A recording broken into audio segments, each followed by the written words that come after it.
రెండో దశ అభ్యర్థుల ఎంపికపై జనసేన అధ్యక్షుడు పవన్ కళ్యాణ్ కసరత్తు ముమ్మరం చేశారు.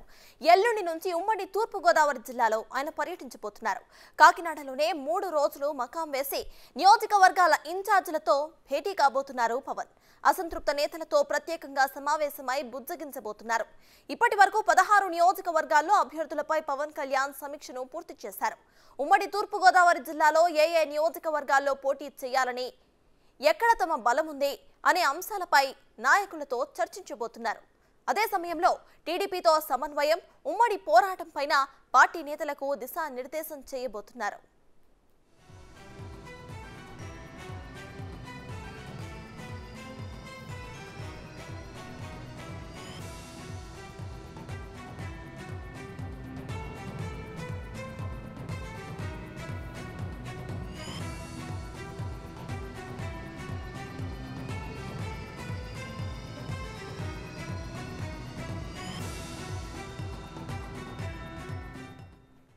రెండో దశ అభ్యర్థుల ఎంపికపై జనసేన అధ్యక్షుడు పవన్ కళ్యాణ్ కసరత్తును ముమ్మరం చేశారు.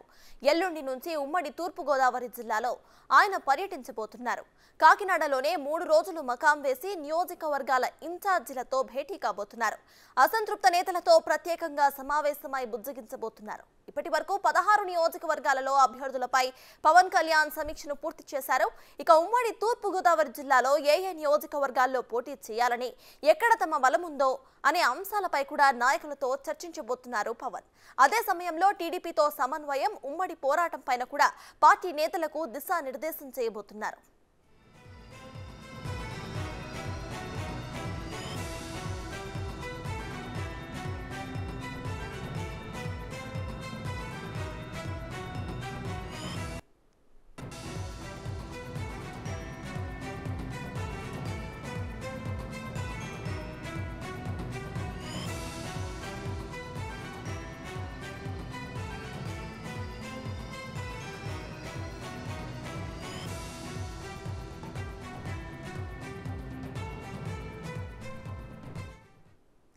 ఏపీలో మరో 3 నెలల్లో ఎలక్షన్స్ రాబోతున్నాయి. అయితే ఈ దిశగా టీడీపీ మరియు జనసేన ఉమ్మడిగా అయితే అభ్యర్థులను ఎంపిక చేస్తున్నారు. అయితే అందులో భాగంగానే జనసేన తన రెండో దశ అభ్యర్థుల ఎంపికపై కూడా ఇవాళ పవన్ కళ్యాణ్ కసరత్తును ముమ్మరం చేశారు. ఎల్లుండి నుంచి ఆయన ఉమ్మడి తూర్పు గోదావరి జిల్లాలోనే పర్యటించబోతున్నట్టు కూడా తెలుస్తోంది. అయితే 3 రోజులు కాకినాడలోనే మకాం వేసి అక్కడ నియోజకవర్గాల ఇన్ఛార్జ్లతో కూడా భేటీ కాబోతున్నారు. అక్కడ ఇన్ఛార్జ్లతో భేటీ అయిన తర్వాత ఎక్కడైతే బలం ఉంది, ఎక్కడ మనం పోటీ చేయగలం అనేవి ఆలోచించుకుని ఆ తర్వాత రెండో దశ ఎవరైతే పోటీ చేస్తారో అనేది కూడా రిలీజ్ చేసే అవకాశం ఉన్నట్టు కనిపిస్తోంది. ఇక 3 నెలల్లో ఏపీలో ఎలక్షన్స్ రాబోతున్నాయి. అయితే టీడీపీ మరియు జనసేన పొత్తు ఇప్పుడు మనకి హాట్ టాపిక్ గా మారింది. ఎవరు ఎక్కడి నుండి పోటీ చేయబోతున్నారు, ఇరు పార్టీల నుండి ఏ సభ్యులు ఏ నియోజకవర్గాల నుండి పోటీ చేస్తున్నారో తెలియాల్సి ఉంది. అయితే అసంతృప్త నేతలు ఎవరైతే ఉన్నారో వారితో కూడా ప్రత్యేకంగా పవన్ కళ్యాణ్ సమావేశమై వారిని బుజ్జగించబోతున్నట్టు కూడా తెలుస్తోంది. అయితే 16 నియోజకవర్గాల్లో ఇప్పటి వరకు అభ్యర్థులపై పవన్ కళ్యాణ్ సమీక్షను పూర్తి చేశారు. ఉమ్మడి తూర్పు గోదావరి జిల్లాలో ఏ నియోజకవర్గాల్లో పోటీ చేయాలి, ఎక్కడ తమ బలాలున్నాయి అనేది కూడా ఆయన ఒకసారి సమీక్షించి ఆ తర్వాత అక్కడ నుండి ఎవరు పోటీ చేస్తే బాగుంటుంది అనేది కూడా రిలీజ్ చేసే అవకాశం ఉన్నట్టు తెలుస్తోంది. అయితే అదే సమయంలో టీడీపీతో సమన్వయం, ఉమ్మడి పోరాటం పైన కూడా పార్టీ నేతలు ఎవరైతే ఉన్నారో వాళ్ళందరికీ కూడా దిశానిర్దేశం చేయబోతున్నట్టు కూడా తెలుస్తోంది.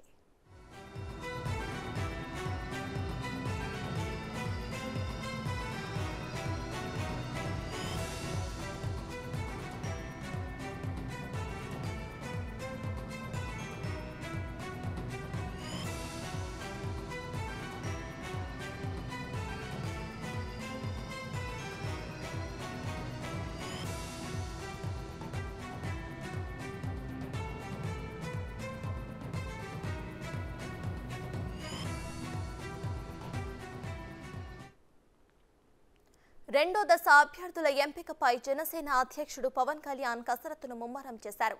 ఎల్లుండి నుంచి ఉమ్మడి తూర్పు గోదావరి జిల్లాలో ఆయన పర్యటించబోతున్నారు. కాకినాడలోనే 3 రోజులు మకాం వేసి నియోజకవర్గాల ఇన్ఛార్జీలతో భేటీ కాబోతున్నారు పవన్. అసంతృప్త నేతలతో ప్రత్యేకంగా సమావేశమై బుజ్జగించబోతున్నారు. ఇప్పటి వరకు 16 నియోజకవర్గాల్లో అభ్యర్థులపై పవన్ కళ్యాణ్ సమీక్షను పూర్తి చేశారు. ఉమ్మడి తూర్పు గోదావరి జిల్లాలో ఏ నియోజకవర్గాల్లో పోటీ చేయాలని, ఎక్కడ తమ బలం ఉందో రాష్ట్రంలో అనే అంశాలపై కూడా నాయకులతో చర్చించబోతున్నారు పవన్. అదే సమయంలో టీడీపీ సమన్వయం, ఉమ్మడి పోరాటం పైన పార్టీ నేతలకు దిశానిర్దేశం చేయబోతున్నారు.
ఇక రెండో దశ అభ్యర్థుల ఎంపికపై జనసేన అధ్యక్షుడు పవన్ కళ్యాణ్ కసరత్తును ముమ్మరం చేశారు. ఇదే విషయంపై పూర్తి అప్డేట్స్ ను మా ప్రతినిధి శివ అందిస్తారు.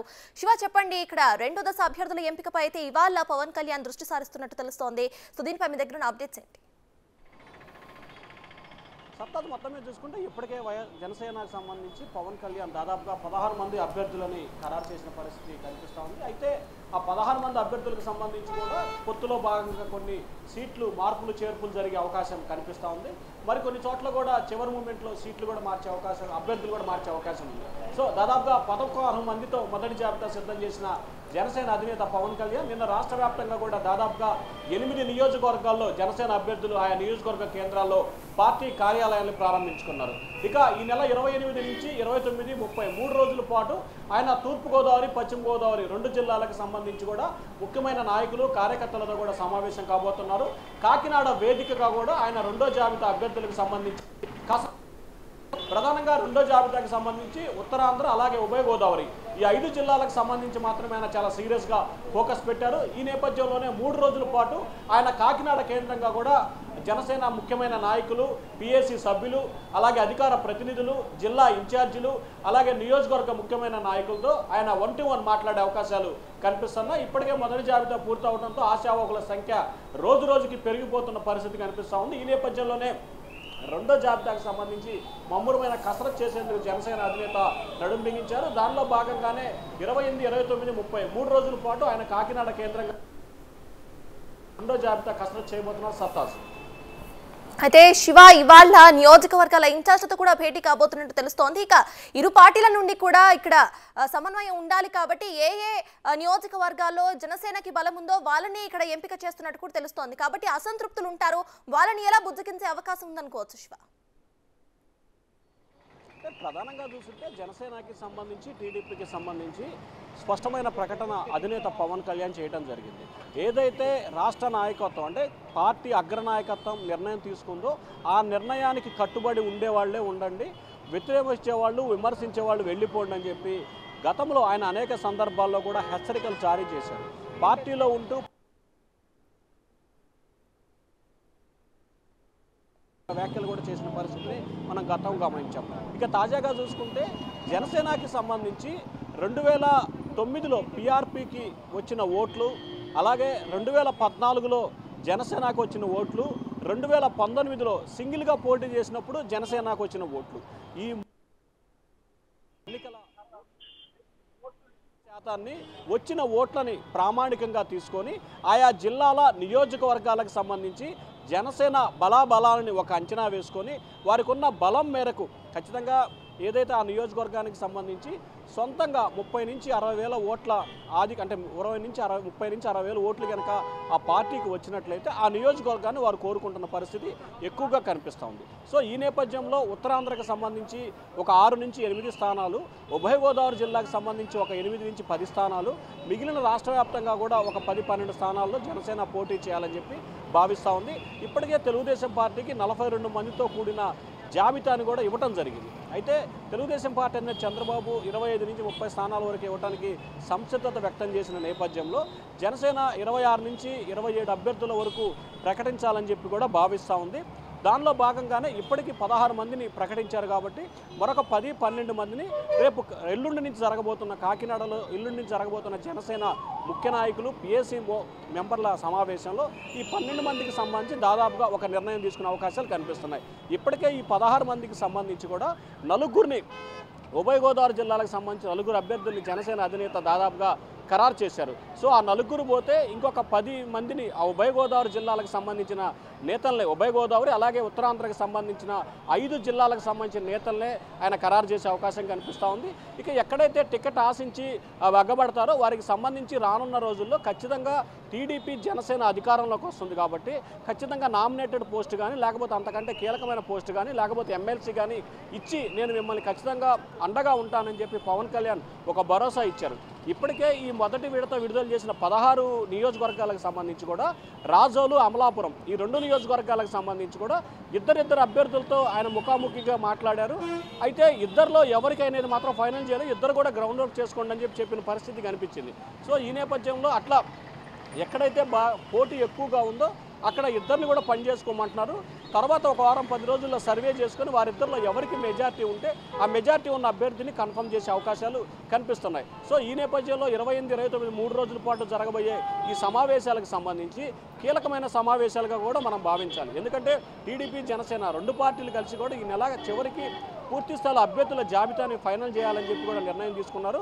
సంక్రాంతి నాటికి అభ్యర్థుల జాబితా ప్రకటించాలని చెప్పి కూడా వాడు నిర్ణయించుకున్నారు. సో డిసెంబర్ అయిపోయిన దగ్గర నుంచి జనవరి మొదటి వారంలో రాష్ట్ర వ్యాప్తంగా ఉత్తరాంధ్ర, రాయలసీమ, కోస్తాంధ్ర 3 చోట్ల కూడా 3 బహిరంగ సభలకు కూడా వాడు ప్లాన్ చేస్తున్నారు. సో ఎప్పుడైతే బహిరంగ సభలకు వెళ్ళాలనుకుంటున్నారో ఆలోపే జనసేనకు సంబంధించిన అభ్యర్థుల జాబితా ఖరారు చేయాలని చెప్పి కూడా పవన్ కళ్యాణ్ భావిస్తూ ఉన్నారు. దానికి సంబంధించి ఈ 2వ జాబితాకు సంబంధించి 3 రోజుల పాటు జరగబోతా ఉంది. ఎక్కడ అసంతృప్తి విభేదాలు ఉన్నా వాటిని పరిష్కరించేందుకు ఇప్పటికే నాదెండ్ల మనోహర్ ఆ జిల్లాకు సంబంధించిన ఇన్ఛార్జీలకు బాధ్యతలు అప్పచెప్పారు. వారు ఇప్పటికే ఆయా జిల్లాల నేతలతో వారితో కూడా మాట్లాడే ప్రయత్నం చేస్తున్నారు. Right, thank you Shiva.